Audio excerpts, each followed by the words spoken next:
Japanese carriers in, 3 and 6 minutes and one more later on in the day. And they celebrate that on the USS Midway, which is berthed down in San Diego, and I'm very proud of that because I served on the USS Yorktown, which is one of the carriers that launched airstrikes on the Japanese carriers. Wow.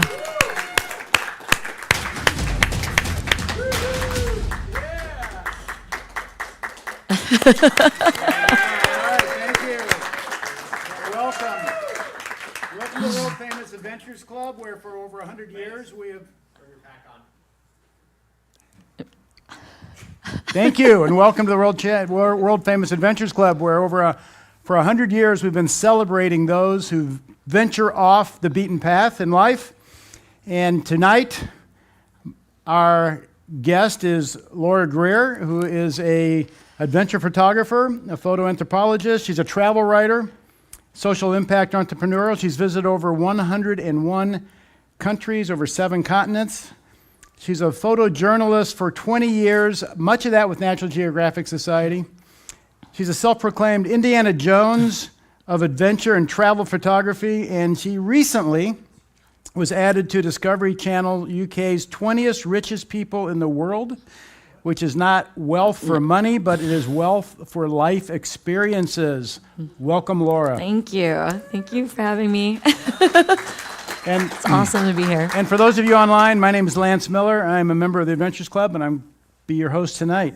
So, Laura, let's start off in the beginning. You had a very quiet, subtle childhood, sort of in a small town in Nebraska. I think your father was an insurance salesman. Your mother was a teacher. Is that how your life started out? What was this like?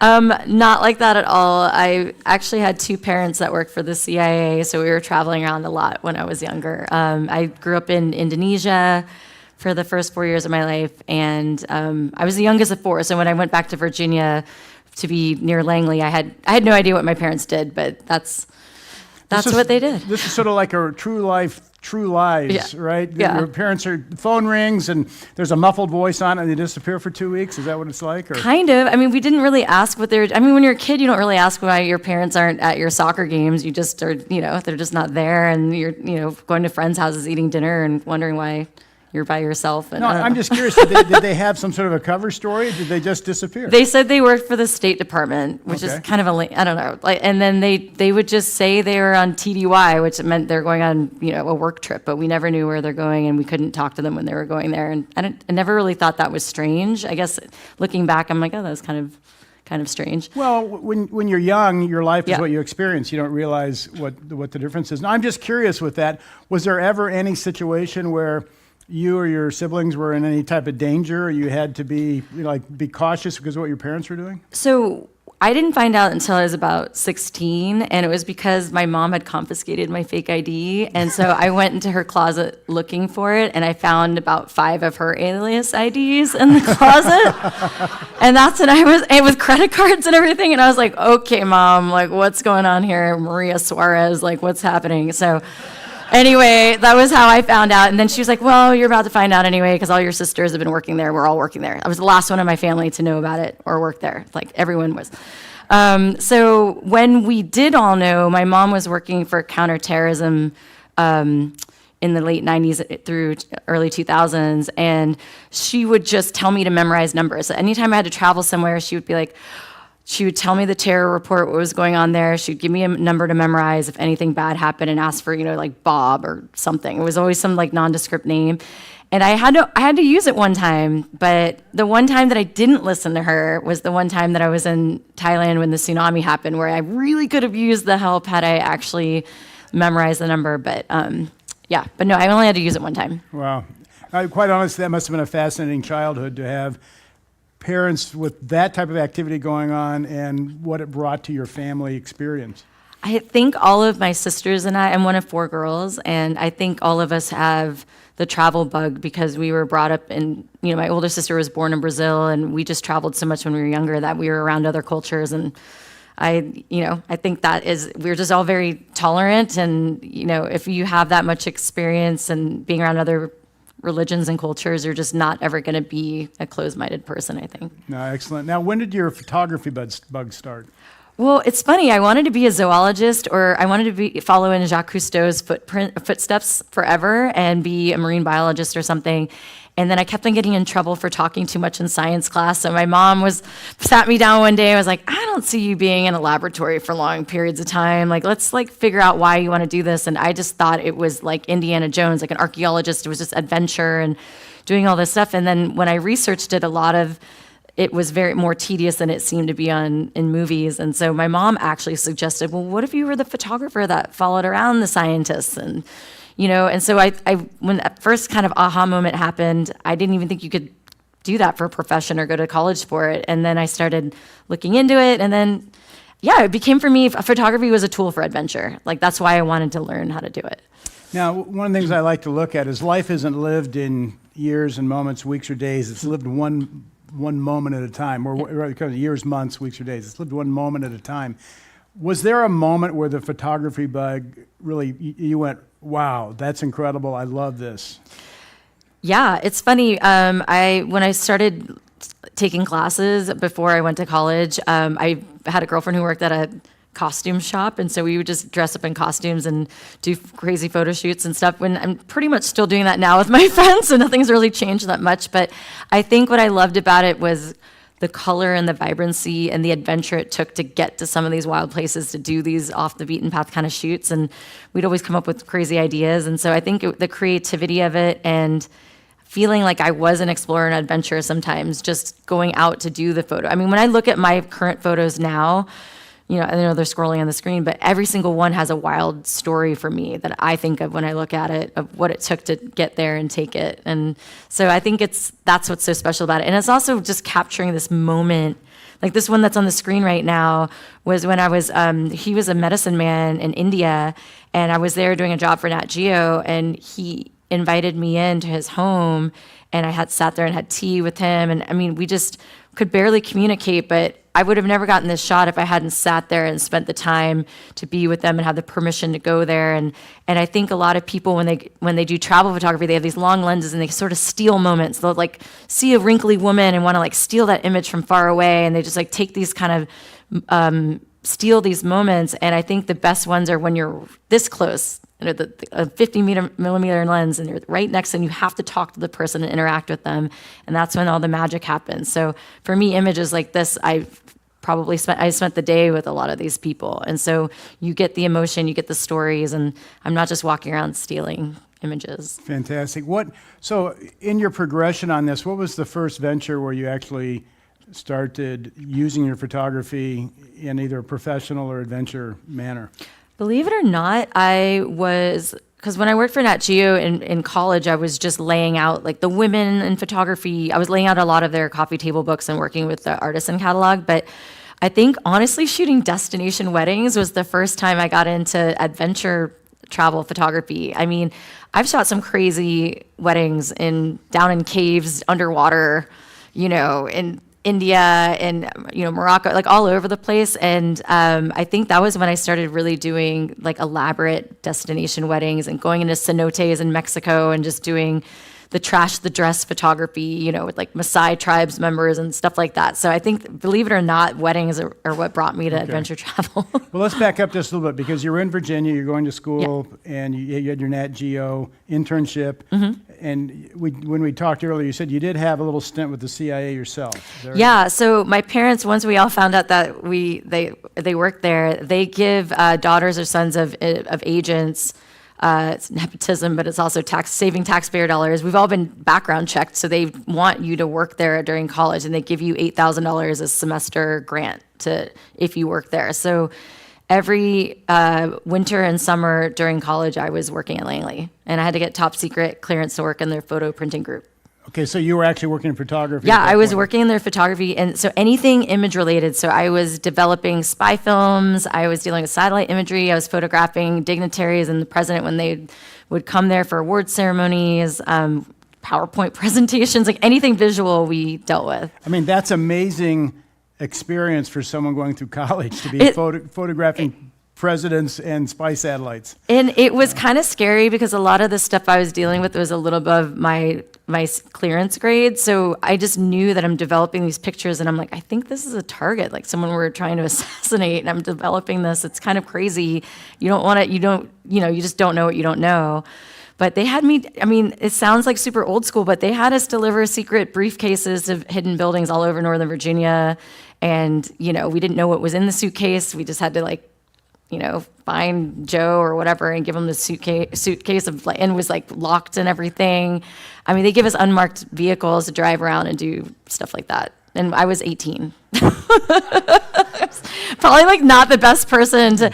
I was hungover one night. I'd gone out the night before, and I passed out inside of one of the government vans because I was tired. And the security freaked out and ran around the van. And I have a briefcase handcuffed to my arm, and I'm like, I'm so sorry. I was just tired, And so I started a running club with all the other interns inside of Langley. My parents were horrified that I did this because OHB, everything is acronyms. So it's old headquarters building, new headquarters building, and they're these big squares, and there's 7 floors. And so I found out that if you ran a square, it was a lap.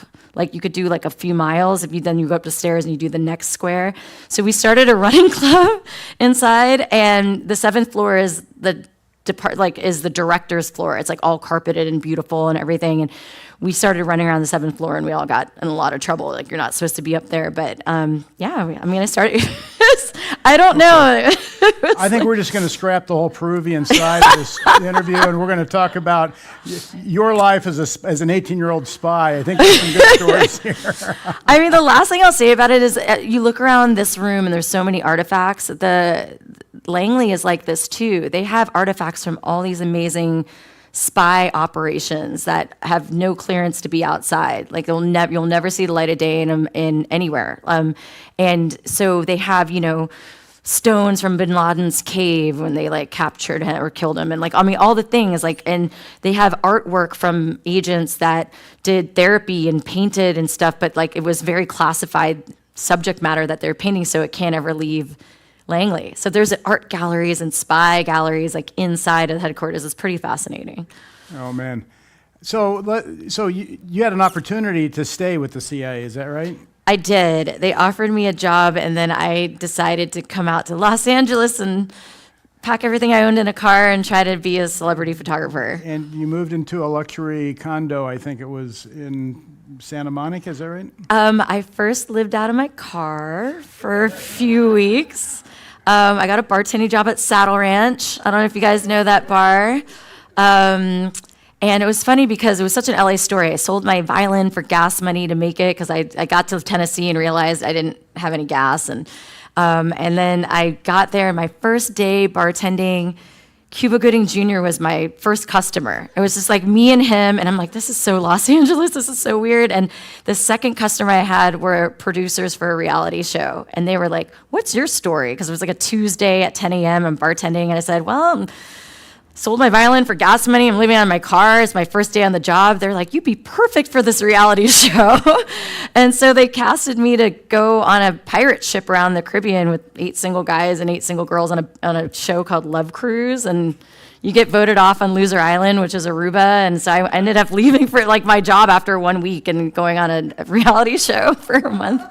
And how long before you were voted off the Love Cruise? I didn't last very long on the Love Cruise. I got voted off pretty quickly to Loser Island. They made you walk the plank. It was just for drama on TV. You had to walk off the plank into the water, and then a boat came and got you. And my parents were pretty horrified. They're like, I'm sorry, you left the CIA job to do what?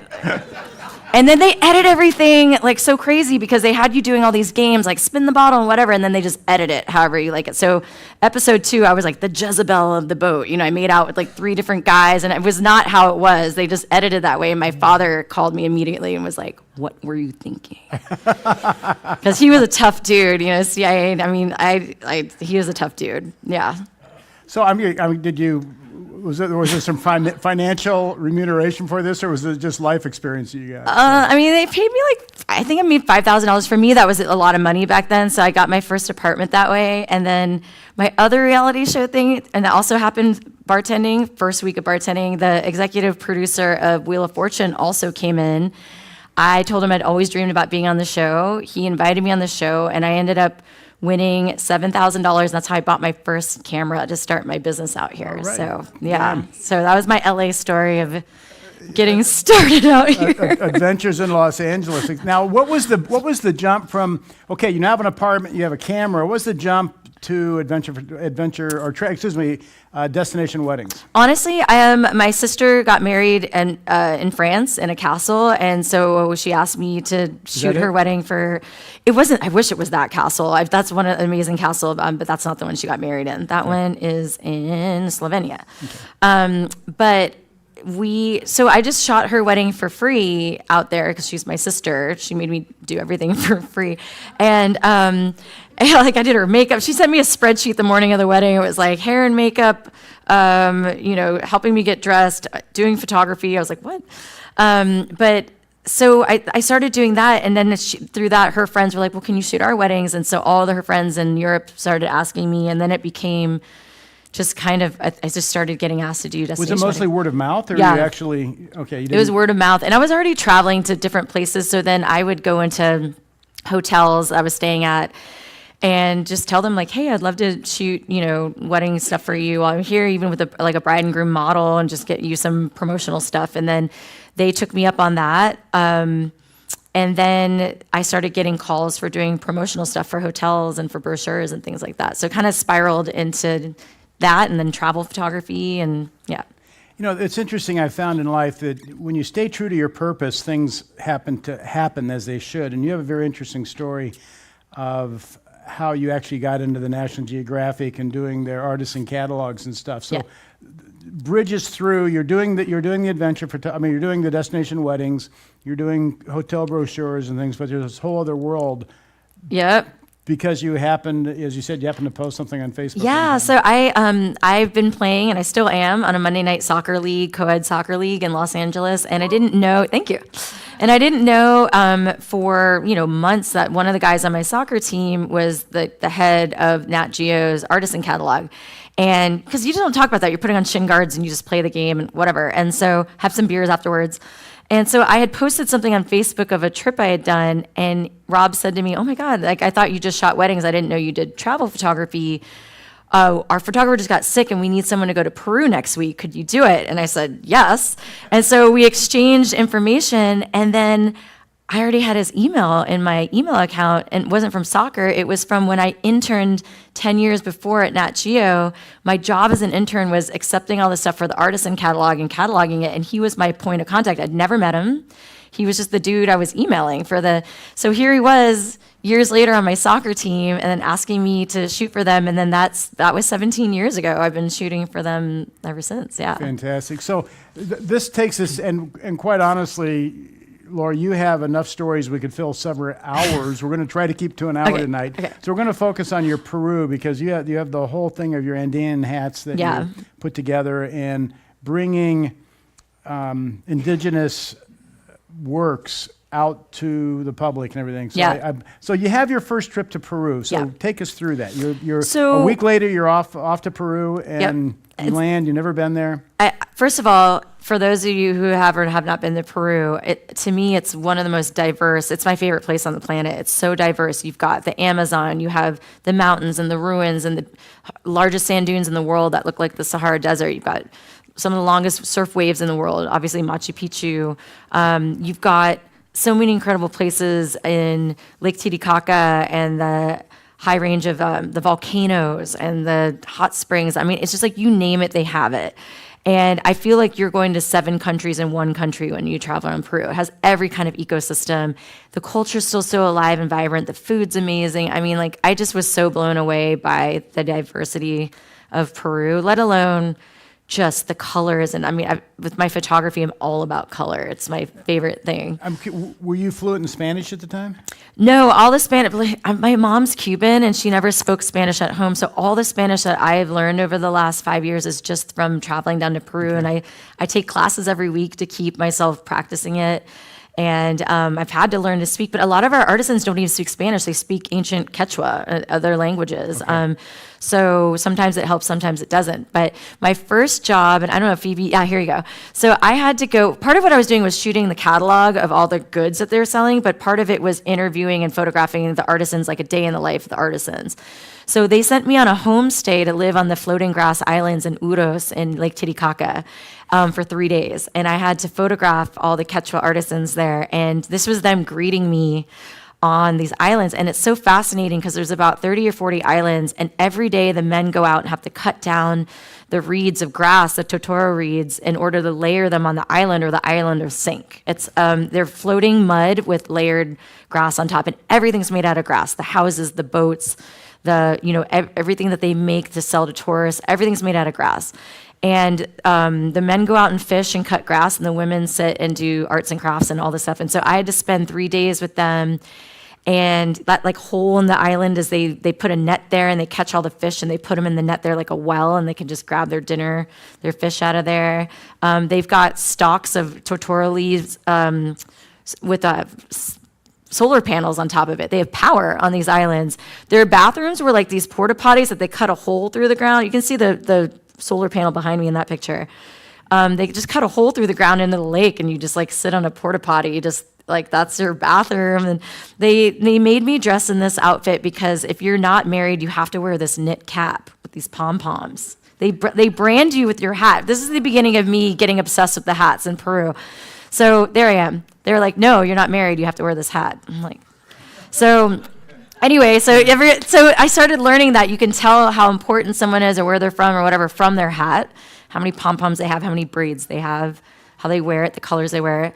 So then my next photo assignment was going around to all the different indigenous villages and photographing their hat styles, because each village has their own hat style. And that actually started back in the days when the Spaniards came over. They actually were trying to document and kind of classify the indigenous groups. So they actually gave like different hats, like the bowler hats and different hats to the groups and they've now turned them into their own. They've made, each village decorates it differently and does something cool. So 2 questions. First of all, when you were wearing the stocking cap, did you get any offers? So each island has its own family, like it's an extended family on that island. So if you want to meet someone else, you have to go to another island. And if you marry someone else, you cut up your house and float it to their island and attach it there.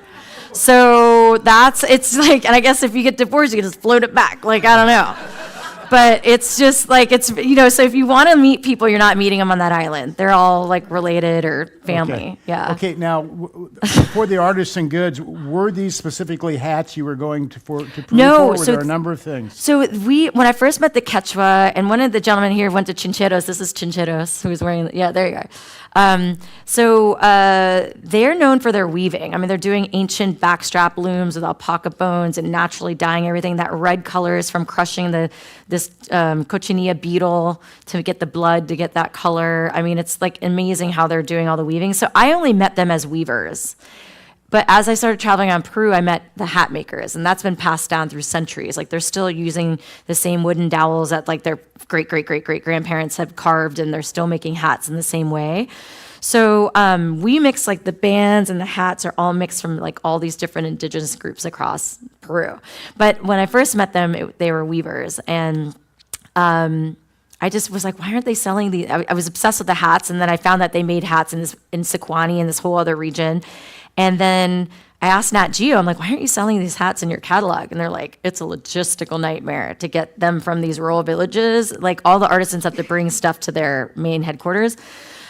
I was like, well, how hard could that be? I was like, what if I started a company where I could get the hats to you? Would you sell them? They're like, sure. If you want to take that on, great. I'm just curious, how many trips was this back and forth that you started to go? There's hats, Nat Geo could sell Probably 4 or 5 trips down there. It was probably year 5 of going down there that I was like, wait a minute, And then my girlfriend that I met who lived down there was like, well, I could help you legally export this because I work with other groups in the Amazon. We export facial oils from the Amazon. And so she helped me start it because we needed someone of residency down there to do it. The same thing with Nat Geo. They have to work with local artisans and get their local currency. I'm not familiar with their artisan catalog that much. What type of products are in there? They have not like 9 different regions around the world where they represent artisans doing vanishing crafts. So like ancient hat makers, ancient flute makers in Bali, or, batik, fabric dyers in the long neck tribe, the Karen tribe in, northern Thailand. Or, they have just each region they have thousands of artisans they work with that are doing everything from wood carvings to clothing to you name it. So it's amazing because they all have to do, it has to be like a craft that's been passed down for centuries. Okay, now I want to just take a segue here. You're going back and forth to Peru, you're finding the hats, but this is the Adventures Club, and we're also interested in the adventure of things not going right and Yes. challenges you're having.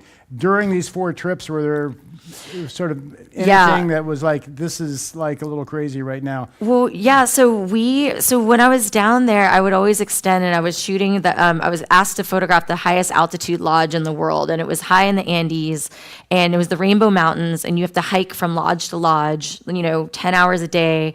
They give everybody their own alpaca that carries their luggage, and they've got people rounding the alpaca, and you're climbing over I remember the first image I had of like looking at the snow-capped Andes, and it was the first steps I was taking, and they're like, yeah, we're just gonna like hike over that, a few hours over here, we'll stop for lunch, and it's like 4 more hours at other peak, and then we'll get to the lodge. And I was like, what did I just sign up for?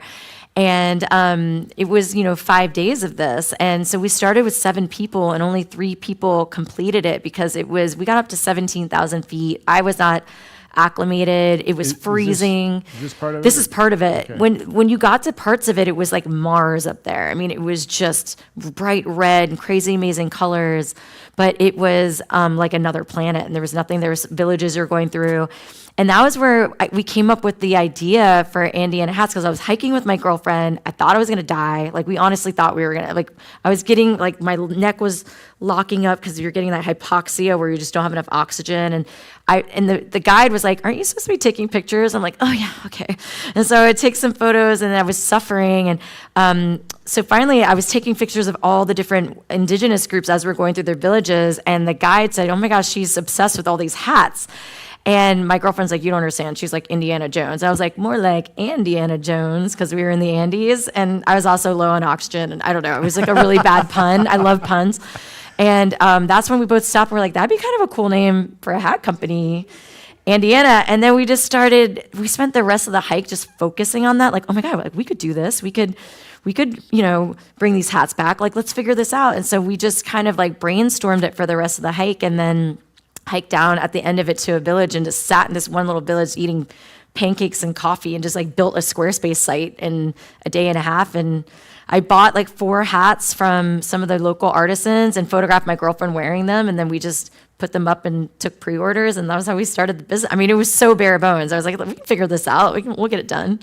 But it was one of the hardest, until I did Kilimanjaro, that was the hardest hike I've ever been on in my entire life. It was so strenuous and so difficult. And like the altitude, the Andes are no joke. Like, they have many, many mountains over 20,000 feet, and it's just stunning. But the altitude. Had you ever had your own personal alpaca before? No, and by the way, they're not very, cooperative. Like, we'd be hiking, and all of a sudden, you would just see them like sprint down the mountain, and you're like, I think that's my luggage on the back of that one. Like, just I don't know how they were like rounding them up and figuring it out, but that was, and they only can carry so much, so I had to still carry all my photo gear, which was super heavy. So that was, but anyway, so that was like our first adventure. And that's when, from that point on, I was like hooked, and said, we have to do every high peak that we can do. And we called them Andeana summits. So we would do that as sort of like a work summit, like a literal summit. And then, so you start your hat, you have a Squarespace, you put up a website. Now there's a whole logistics aspect of actually getting hats and fulfilling orders. Yes. And so honestly, it's hard working with, I don't know why I thought it would be easy to start an internet company with women that speak a written, they don't have a written language. They have an oral woven language, and they don't have internet or power or, I don't know what I was thinking. I was like, this how hard could this be? So we had to work with a local nonprofit that hikes into the villages, and they place the orders for us. And so, and then they go also receive it from us as well, and then they ship it to us. So what's great about it, though, is that a lot of these women had to hike 8 hours a day, or to go down to Cusco or go down to a marketplace to sell their goods. And now we've kind of shifted not the demographic, the power, like between the men and women in their villages, because now the men are staying home and taking care of the animals and the kids, and the women are the breadwinners, and they're making hats from their homes. They don't have to hike to the villages anymore, or the marketplaces. And they're now making more in like 1 or 2 hats than their husbands were in a month. Wow. And so it really, at first we were nervous, like, oh, are we going to piss off a lot of the men doing this? But we found that they were all for it. They're like, this is great. Like, the women are doing all of this, and the breadwinners, and like, we can sit back. And so it's been really cool to see how it's shifted the whole, like a lot of the power structure in the villages. And What's involved? I mean, how long does it take? What's involved with making a hat? And how many hats can a person make in a day or a week? It takes about 3 weeks for one hat to be made. Holy They're smokes. all alpacas don't shed. You have to brush the alpaca, then you have to spin it in this yarn, then you have to pick the local flowers and plants to dye it in a cauldron. So you dye the wool in a cauldron with like cornstarch to set the color. And then you have to then weave the bands. This takes probably about 5 days for one woman to weave. And the hat itself, you have to press the felt and boil it, and then put around a wood dowel and like shape it around it, and then let it sit and dry. And the whole process is so labor intensive. It's amazing. It's like super slow fashion. That's amazing. I was thinking like 2 a day or something. No, I mean, they can, because there's many women where we work with like 350 different 3 weeks women. for a hat is amazing. Yeah. It's so amazing. And like when you watch them weaving, they're like barely even looking at it. They're just like talking and they're doing it. And I mean, I try to make a friendship bracelet and it's painful. Like I can't even, that's the other thing too. Okay. If you're single there, you're wearing a hat. If you wear a lot of flowers on your hat, you're super single. There's a lot of things that signify you're single. Lots of braids, super single. If you have a really colorful woven skirt, like if you see these women, the skirt, when they come of age, they'll spend an entire year weaving this skirt. And the skirt is to try to attract their mate. And like when their partner tries to find a wife, they're not looking at like how cute she is. They're looking at how well she weaves. They're looking at the quality of the skirt and her clothing, because they want a wife that's like a good weaver. They want that line. Now the question is, are you required to weave your own skirt? You have to weave your own skirt. Okay. And so I would be forever single if that was the reason, if that was like what was happening. It's like I can barely sew a button. So like it's pretty amazing that these women, like, I mean, and it's just part of their culture. And so the weavings are just so intricate and amazing. And their whole history is woven in it as a tapestry. You can see like all the bands, we call them intention bands because they're woven in the Quechua language. And so this one I'm wearing is love. It's the first pattern a mother teaches her daughter how to weave. And so we found out that all the weavings have meanings. And so when we started interviewing them about hats, like hats are really special in their culture, because if you think about it, I was explaining this to somebody at a table, hats, they are a spiritual symbol. In their culture, they believe it's the last barrier between you and source, like God or whatever you believe in. Your hat also covers your third eye, your crown chakra. So spiritually, it's protecting your energy, and it's also like amplifying a message to God. So how you decorate your hat is sort of like, it's saying something about you, but it's also like calling a message to God. So we call them intention bands because what you wear is like the intention you're putting out there. And so I loved that idea, that spirituality that they have, and it's just built into their culture. And so we decided to keep that with the hat brand and have all the different intention bands and Quechua meanings. And I assume, but I'll ask, on your website, are you explaining all the detail of the hat bands and the hat creation? And it's amazing. Yeah, so you click on intention and it tells you all the intention meanings. We're always learning more. Like every village has a slightly different meaning too, because it's like the game of operator, it's just been on oral history passed down for years. And so part of like our nonprofit, what we want to do is we want to document orally and like save samples and photograph as many textiles as we can and get the oral history behind them, because it's a vanishing language too. And so by keeping their weaving and language traditions alive, we're keeping their language alive and their history. So it's really fascinating, their culture, and just how as much is like embedded into their textiles. It's amazing to hear this from you, because we so often look at, especially the Western world, as being so advanced and these other tribes being primitive, and you see the intricacy with like a communication with some sort of source god or something, and the intricacy that they actually put into something like a hat band and the depth of culture that actually represents for them is, I think, so often missed by us in TV land here. It's true, because right now I'm actually speaking at a conference in 3 weeks in Sun Valley, and it's all about regeneration, regenerative fashion, and regenerative agriculture and all of that. We're so far past sustainability. Like, we now have to leave things better than we found it, whether that's through travel, whether that's through fashion. And so even just working with alpacas, they take less water. Their hooves actually naturally aerate the soil and help it turn over and keep it healthy. The way that they farm is super sustainable. They don't create waste. It's all naturally dyed. Like, just everything that they're doing is already regenerative and built in. And so we're finding all these people are now going back and to indigenous, seed banks and indigenous knowledge of farming and fashion and all the things, and being like, we screwed up. we need to learn, like, you've been doing it right all this time. We need to learn from you and borrow your seeds and figure out how to not do like genetically modified things that will kill the environment, all this stuff. And it's really fascinating because they've just been doing it like this for centuries, and they know. That's why you see all the spirals in the terraced fields. Like, they've learned to grow like 4,000 different varieties of plants all at different altitudes in one place, because they just dig down and they can plant things at different altitudes. So it's amazing. They've just known this for centuries, and so we've just we've made it way more complicated in the Western world. It's fascinating when you think about that, because they wouldn't do it for centuries if it didn't work. Yeah. And just one of the things I remember in my life was in the early 70s when acupuncture was first starting to come to America, and it was on 60 Minutes, and they were talking, they stick needles in you and how stupid it is. But acupuncture had been a viable, health remedy for thousands of years. It would not have lasted for that long if it didn't work. There wasn't something that actually worked about it from that standpoint. And there's a number of things like that we have a tendency to discount. Look how, again, same thing, how primitive they are. But they're doing what works, and we're tilling the soil and killing the microbiome and creating dust bowls, thinking we're advanced from that standpoint. I know, and what I love about their culture too is they believe in Pachamama, or Mother Earth. And even before I took this picture, before they even put like a hoe in the ground to till the soil, they always give an offering to Pachamama before they drink or eat anything, and they pour a little bit and offer it to her first. And they pray they know their mountain names, and they pray. They're called Apus. So Apu means mountain, but it also means God. It means strength.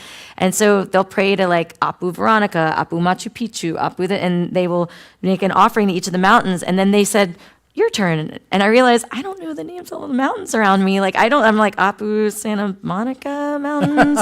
and then I realized that we're not that connected. Like, we don't all know our mountains around us and everything. I mean, I've climbed some of them, but they ask permission to climb the mountain before they climb it. And which I've taken that, I do that on every hike now, and I ask permission, because it's, it's your guardian.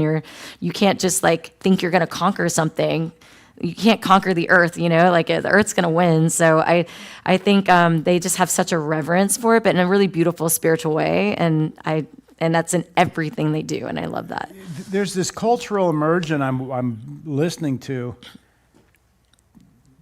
you actually getting a full comprehension and understanding of what they believe, how they operate. But when you first went to Peru, I'm sure you did not have that. No. And again, I go down to the moments in life. Was there a point where there was sort of a tipping point where you're going, your world opened up and you started to see their world at that point? When I got permission to go photograph all these portraits of the different Quechua groups, some of these groups are cut off to tourists. Like, they don't allow tourists at all. Like the Quieros are like still very, very, they're actually UNESCO protected indigenous group that still lives the way they did, and they have no tourism there.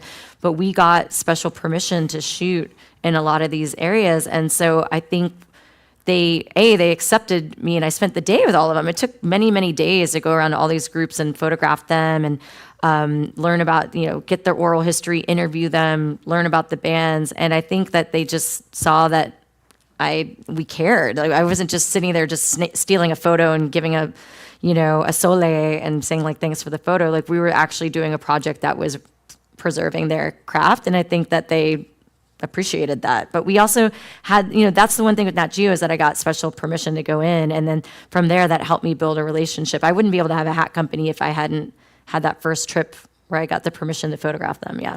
And I'm assuming you have a guide or interpreter who's working with this. And what's that? I'm just curious, is that a member of the tribe or is that someone who's external but they know the language? Because I can see that there could be question or hesitancy to work with the guide or the interpreter because are they trusted? But yeah, no, the interpreters were a mixture of, like, it was like guides, and the guides had like been there before and knew them, but they speak Spanish and Quechua. They were, probably Quechua. They grew up Quechua, or maybe their grandmother was Quechua. So there's a lot of people that are half blood and like learned both languages. So we always had a Quechua translator with us, and the Spanish works well too. But there's certain places where like they don't, there's certain places they don't even speak Quechua. There's other languages there too. So yeah, it's kind of a whole blend, but it's amazing. Some of the women that we work with, there's 4 generations of artisans living in one house, great-great-grandmother who's 96 all the way down to a 20-year-old. And the 96-year-old grandmother's never even used currency. Like they just trade potatoes and then her daughter, who's 20, has a cell phone. She's on Instagram.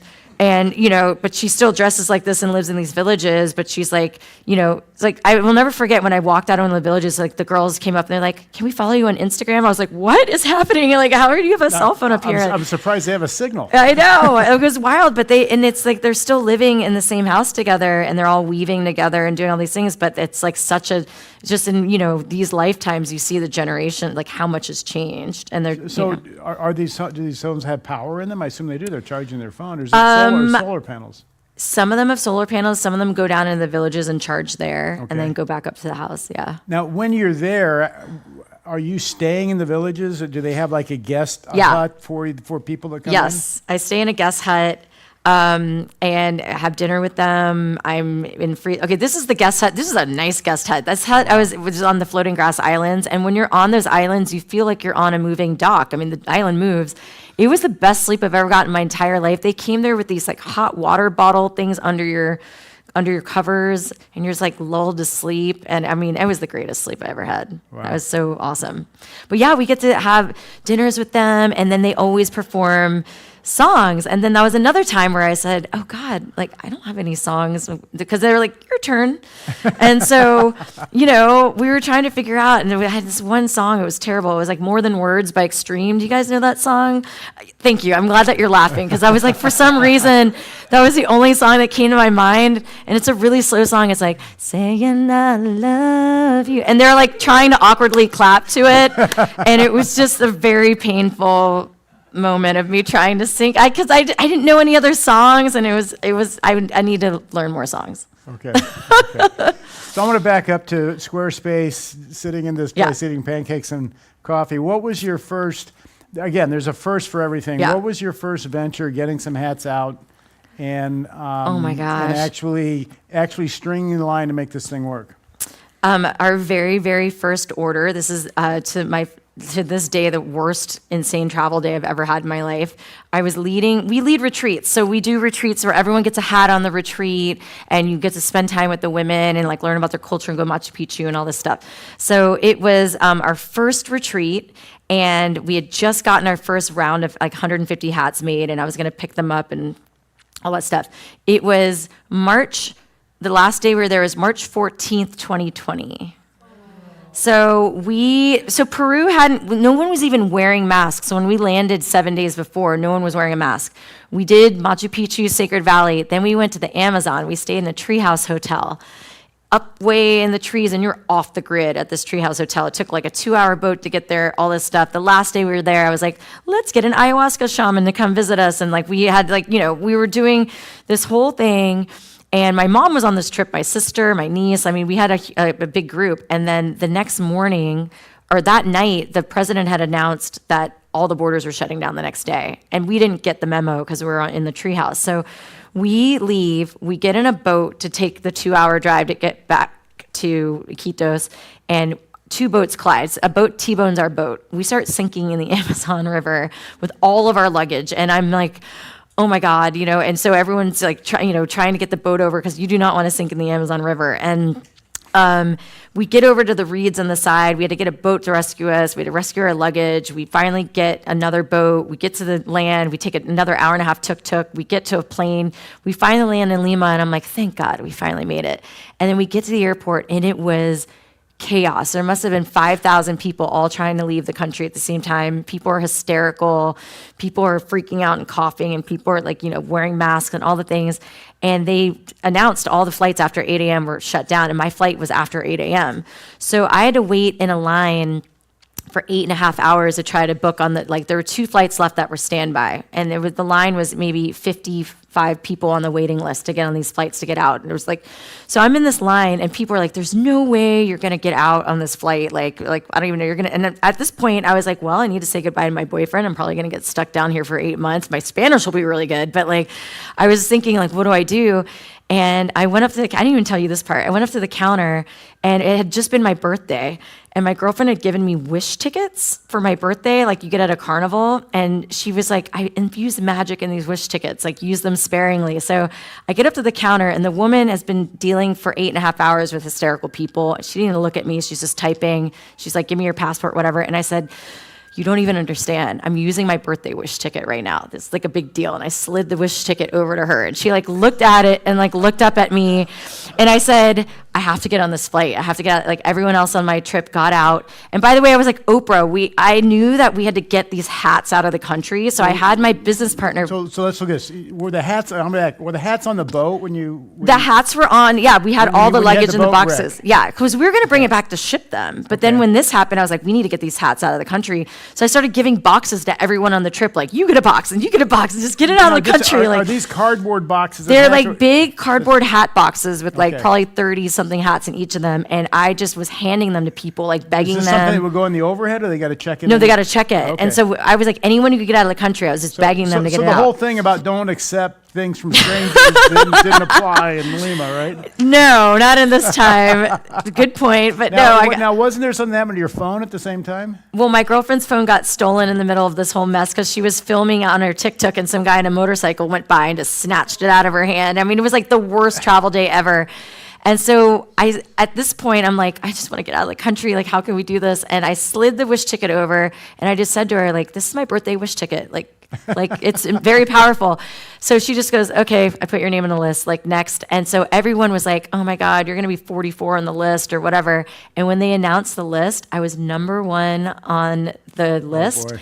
And she looked at me and she goes, run. And I just sprinted all through security, and I cut in front of everyone with I'm so sorry. And I made it. I was the last one on the last flight out. I'm trying to figure this out because it was crazy. You're giving strangers your boxes of hats. Yes. You're number 1. You run on the plane. Are you leaving the strangers? I gave away all of my luggage because that was the only way I was going to get on this flight standby. I gave away all my luggage to people, and I had my photography gear on a backpack on me. Okay, when you say gave away for them to bring back to the United States, okay, you just didn't give it to stay. No, I gave it to them hoping that they would bring it to the United States and actually honor contacting me, and I could have them I could ship it back or whatever. I just was giving it to people that were at the counter that I knew were getting on the flight. That's crazy. It was wild, and that was to this day. And then that's it. They shut down the borders for 8 or 9 months, and that was it. All the hats we got out were the hats we got out. And what happened to your luggage and the hats that were left? Did people Yes, I got everything. I got everything. Everything back from everyone, Wow. which was wild. It took a while, and then the amazing news about it was that I was able to sell the hats online because everyone was buying stuff online, especially you couldn't get your hair done. You want to cover your roots. So everyone was buying hats during that time. We did really well during COVID. And so we were able to make money and send money to the indigenous villages because they were on the other end of it. No tourism, shut down, no way to make money, couldn't, a lot of them were starving. Indigenous groups are really susceptible to disease, and it was really, really dire circumstances for the indigenous groups. So we were able to place orders with them and send them money, and just know that those hats, we weren't going to see them for 8 months. I'm just curious, are you placing orders over Instagram? Is that... We were doing it online, and then all of our the nonprofit had to go hike into the villages. Okay. And yeah, and they were using the money and buying necessities for them and bringing it to the villages. So we were helping fund medical. So you had local nonprofits you were coordinating through. Yeah. And what is the supply chain for these hats at this point? Do they, I mean, does somebody like go on an alpaca and collect hats from the villages and come down and box them up and they go on a riverboat someplace? Or what's the supply chain? The supply chain's much better than that now. People they drive up. Some of the villages you have to hike, but some of them they drive up in vans. They pick up all the hats and the bands are from all different villages and stuff too. And then they ship them to Lima, and then I have a contact in Nat Geo, contact, and then they ship the boxes to me in Los Angeles. Or when I go down for a trip, I'll bring boxes back, but you're not really supposed to do that. I'm just curious, what type of quantity are you pulling through on this at this point? Honestly, just probably like a few hundred hats a quarter. We're probably picking up 300 hats a quarter. Okay. So it's still it's still pretty very scarce, yeah, limited supply. We could make more, but it's one of those things where, they're not our employees, they're artisan partners, and the whole point is for them to not be stressed out. They're working around their harvest schedule and their animal schedule and all the things and their kids, and so there's no login hours, there's no clocking in and clocking out. It's just when it's ready, and so we've got it a little bit down to a science. But that was the first thing that was very, it took a lot of patience, because when it's the rainy season, they take twice as long to dry, or we had to learn about when they're harvest. Nothing happens during harvest. We have to learn to place orders around their religious festivals and things like that. Yeah.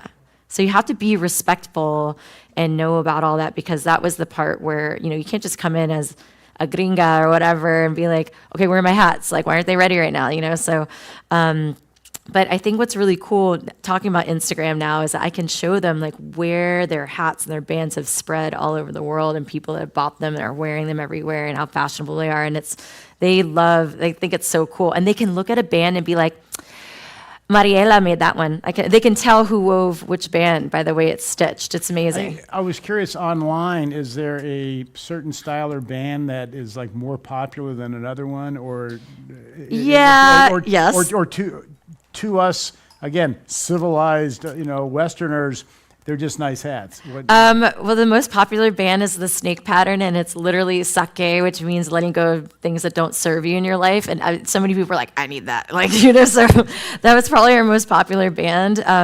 But everyone, that's what I love about it, is that people really get excited about sitting there for a while and picking out their intention. And I wanted it to be about being conscious about what you're wearing, but conscious about where it comes from. And that's why I love when I bring people on trips down there, not only as part of the money of the trips going back into the communities, but they're understanding just how hard it is to make one of these hats. And you're never going to buy a $40 hat on Amazon and feel good about it after that, because it's such a difference from, some sort of factory made China hat versus an ancient hat making technique that's been around for centuries. Yeah. So what's your interaction with Peru at this point? And you're still shooting for National Geographic and their artisans, and how does that mix in with your It's cool because I'm considered an artisan with their artisan catalog now, my company. And so when I go do shoots for them, I'll be photographing my hats on models for the cover and stuff like that. So it's cool. It's blending. It's all blending together.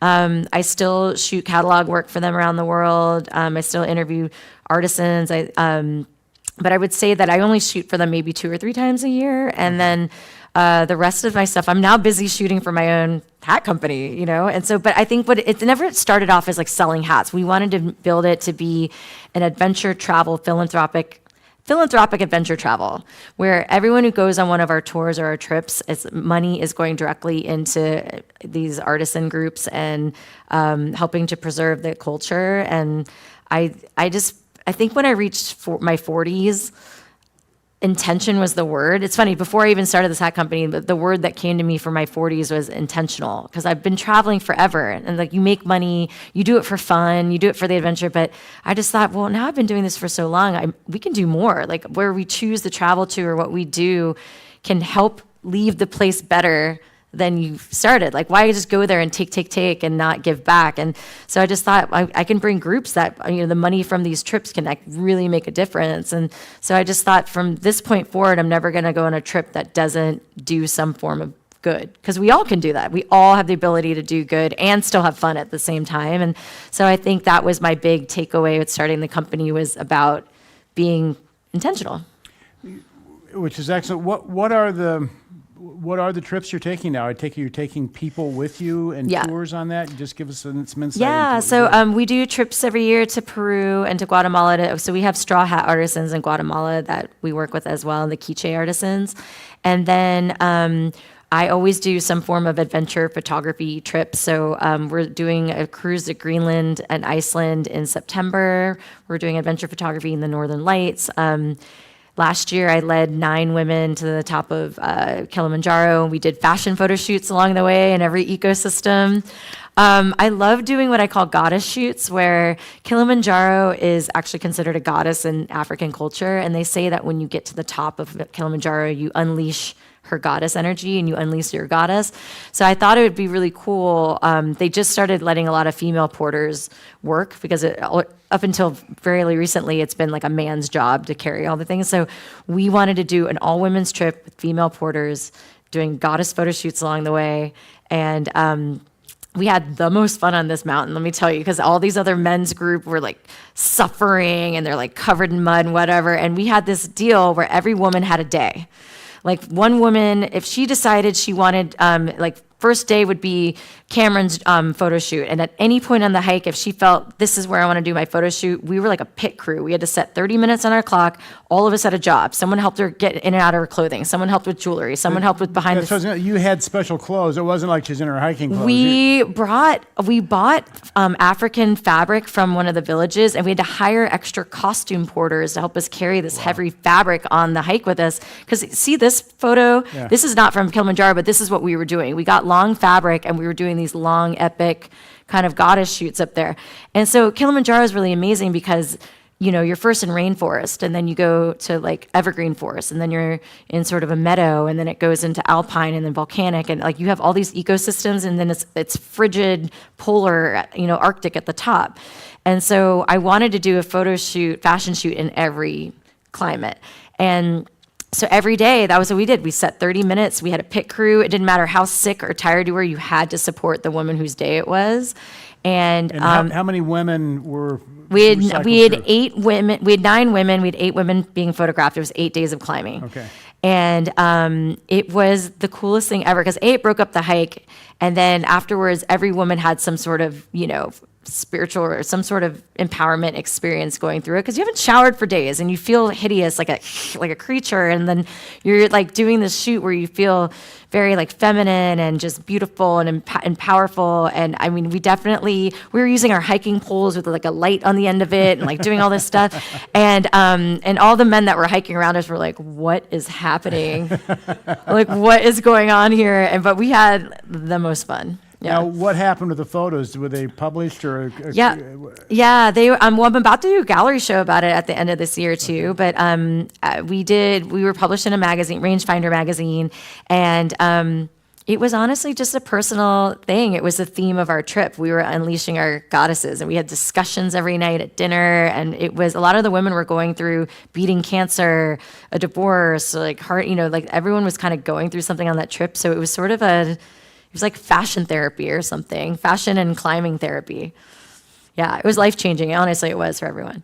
No, and I'm just curious, with the women that did that, are there stories of revelation that came out of that transformation from that standpoint? Yeah, I mean, I think there are some women that, I know the one woman that just beat cancer was, she had to lose her breasts, and so she did a partially nude shoot, and it was a big deal for her to do that. And I think it's amazing. I learn a lot about people when I photograph them. You learn very quickly what they're insecure about very quickly. And I just think it's amazing. There's like these strong, amazing women that are out there doing they're big CEOs and doing things in the world, and they're so vulnerable. And when you're on that mountain, on any mountain, you can't hide from anything. You can't hide from your thoughts. I mean, it's you in the mountain, and you have to face whatever's going on in your brain and in your life at that point. And I mean, I think mountain therapy is maybe the best therapy you can do. You cannot escape your brain when you're hiking. Yeah, you got to confront what's in front of you. Laura, this has been fascinating. We could probably continue for a couple more hours, but I want to open it up to some questions from the audience. And Awesome. If we have someone that can pick up the mic, David, that would be great. If you have a question, raise your hand, and we've got some in the back there. Thanks, guys, for listening. Thank you. Yeah. My cocktail. Forgot about it. In honor of our speaker, ladies first. Thank you, David. Hi. I just wanted to know, what was your personal favorite thing, or your favorite thing personally about the entire Peru trip? Any of my Peru trips? Yeah, let's go with that. Okay. Gosh, I mean, staying on the floating grass island was such a cool experience for 3 days because none of them spoke English or really Spanish. And we had to communicate through sign language, and I had to go fishing with them and do all their chores with them during the day. And I forgot that I didn't speak their language by like day 2. We just somehow understood each other, and I was just doing the daily chores with them. And I think for me, that was one of the coolest experiences because it was otherworldly being there and beautiful, but it was just like this really simple way of life, and it was really peaceful. And all of Peru is beautiful and amazing, and obviously Machu Picchu and the things, but that experience was really, I'll never forget it. Hello, Ray Castillo, member 1233. I just was curious, was there ever a Latin American country that you visited before or since that you find as good, if not better than Peru? Oh my gosh. Oh, Peru is like my super favorite, but I have to say I love Colombia and I love Argentina. Like those two. Argentina, for me, like Patagonia and going to, like Foz do Iguazu and just all the different the farmland and the horses and that whole like region and everything. I just love Argentina, and it's and Chile is really awesome too. They're just so diverse. That's what I love about it. But I have to say, yes, Argentina and Colombia. Like I photographed a wedding day there, and it was a 5-day long amazing adventure and scuba diving in the San Andreas and all that. And I loved all of that too. I just love the flavor and the colors of. I love all of South America, but I would say those are my favorites. Hi, Laura. John Montoya here. I'm a guest of Carlos and Ashley. I enjoyed your story. It was incredible. Thank you. I followed very closely, and I'm fascinated. Thank you. I know Villa Angostura is very beautiful in Argentina. One day I'm going to head out there. But yeah. So here's my question. How do you balance the demand for these hats with the ingrained culture? And I mean, I don't think that they ever intended to commercialize these hats. I think it was just for them. So how do you sort of respect, I mean, you were talking about the dynamics changing and the women becoming the breadwinners. How do you respect the culture while still making a profit? I think you're the perfect person for it. Well, thank based you. on your experiences, but how do you deal with that balance? Well, it's funny because when we first started, their culture and their way of life is dying because a lot of the newer generation has cell phones. They're going into the cities. They're like, I don't want to stay in native outfits and stay up in the villages. I want to go to college. I want to go down to the cities. There wasn't really a way for them to make a living, or there was no future for them. But now they're able to make pretty good money up there, and they're seeing just how much, like how valuable their culture is to preserve it. And I think that they're becoming proud stewards. Like I see the daughters being like, I want to be a weaver like my mother. I want to do this now because they have a way to make a living, but it's also fashionable. Like they can see on Instagram that they're doing well, and that, you know, like we've been at South by Southwest and, you know, Sundance and Coachella and all these things. And so it's kind of cool for them to be like, oh, like, hey, this is actually pretty cool and hip. And the other thing too is, which I didn't even mention before, a lot of Peruvians in the cities don't wear hats because there's still a very classist thing going on in Lima where it's like, oh, indigenous people wear hats, so we don't wear hats because we're better than that, which is effed up in their culture, but that exists. And so I like to think that we've popularized hats in Lima and some of the cities where now it's cool to wear a hat, and they're indigenous hats. And I think it's like proud to be Peruvian, and I feel like we're crossing that boundary, that classism a little bit too, which I think I'm a fan of, a big fan of that. But I will say that we work on their timeline. We work with their designs. We don't tell them what to do. We respect their culture and everything we're doing, and like the intention bands, we're respecting the story behind it and everything. I'll never grow this business. We have people that are like, oh my God, we have to get you on Oprah's bestseller list. I said, please don't, because we will never be able to produce to that level. They're like, we should be in Nordstrom. Please don't, because there's no way that we could produce thousands. It'll never be that big, and it's just enough for them to continue doing what they're doing and have like a livelihood, but not, I've never saw it as a way to mass produce them. Yeah. Thank you. Laura, thanks. You've reignited the passion for Peru. Yeah. Was there last year. And I went for kind of archaeological and astronomy research, but I quickly That's realized amazing. that the people were it. Traveled with astronomers and cultural guides, and they often didn't know one another, and the mix was really cool. I bought my hat at 11,000 feet from a woman who just, had a bag of not hats, but hat bands. Yeah. And she booked down that mountain about 3 times faster than Like any in of us. flip-flops, She right? just- Yeah. Yeah, just booked down. And so, but anyway, I was told by Manalo, a guide I'll probably travel with in December, who's been traveling his whole life, he's 67 years old, that during COVID, the guinea pig was coveted for its like protein. It's like, and I was like really surprised, and I wanted to eat guinea pig. It was Father's Day, and they were like grilling them by the side of the road, and I was like telling my guys, we gotta stop. I want one, and go, oh, no, there'll be another one ahead. There was never another one. And I couldn't have it until we got to a French restaurant in Lima. Of course, it was like a taco. It wasn't like, Yeah, I mean, it's not, yeah. But did you hear anything about the guinea pig being regarded as like a protein that helped people get through Well- COVID? Because I did hear that. Oh, sorry. I need to look at Lance. Yeah, you can answer, but yeah, we want to keep the people on YouTube Thank you. engaged. Sorry, guys. Yeah. I know that alpacas, I mean, they do eat alpaca there too, but I know that alpacas are also way more valuable to them alive in a lot of ways. They use the wool, they use them to carry things. They're just, they help them farm, all that stuff. So I think during COVID, when there weren't that many other, you didn't have access in and out very often. So you had to kind of grow and cultivate your own food and all of that. So I think that's probably why the guinea pigs just like multiply. They're like rabbits. So I think they're a lot easier to cultivate, and they probably weren't wanting to kill their alpacas and save them. But yeah, it was a hard time for them during that time. Yeah. My name's Chuck. Yeah. Actually, I lived in Peru for a couple of years and been back many times. A couple of questions. Number one, that's Chef Shawn, right? Did you ever meet the guy that knits the hats in a little cubby? I did not meet the guy that does hats in Chef Shawn, but this place, I was dying to go to Chef Shawn in Morocco because of my color and love of color, and that was one of my favorite places I've ever been. I love that town. But I did not meet the hat person there. He's been there for years, and he knits these fabulous hats. That's and awesome. He tells these great stories. Did you get to Taquile Island? I did get to Tequila in Lake Titicaca. Yeah. Yeah, so Tequila Island, it's funny because all the men on that island are the knitters. And they're the ones that make all the toys and they knit, where normally the women are the weavers and all that. But on Tequila, all the men are the knitters there.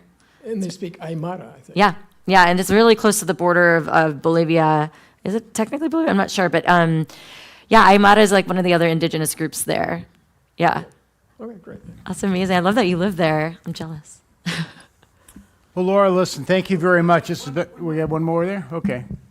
How did you deal with the altitude? Well, the first time on the Rainbow Mountains, I did not. And I learned since then to... Cocoa tea. Yeah, I mean, lots of coca tea, but there's only so much coca tea you could do. And so I've like in recent big hikes, I've done the Diamox and just had a little bit, because it's just, once you get that headache, you can't get rid of it. It's not fun. Fantastic. Thank well, you. if you've enjoyed tonight, you're on YouTube. We do this every Thursday. Tune in, enjoy incredible interviews with people from all over the world. If you're in Los Angeles, come down and visit us. We'd love to have you come down. Laura, this has been fascinating. Thank you for being our guest today. Thank you so much for having me, guys. Thank you.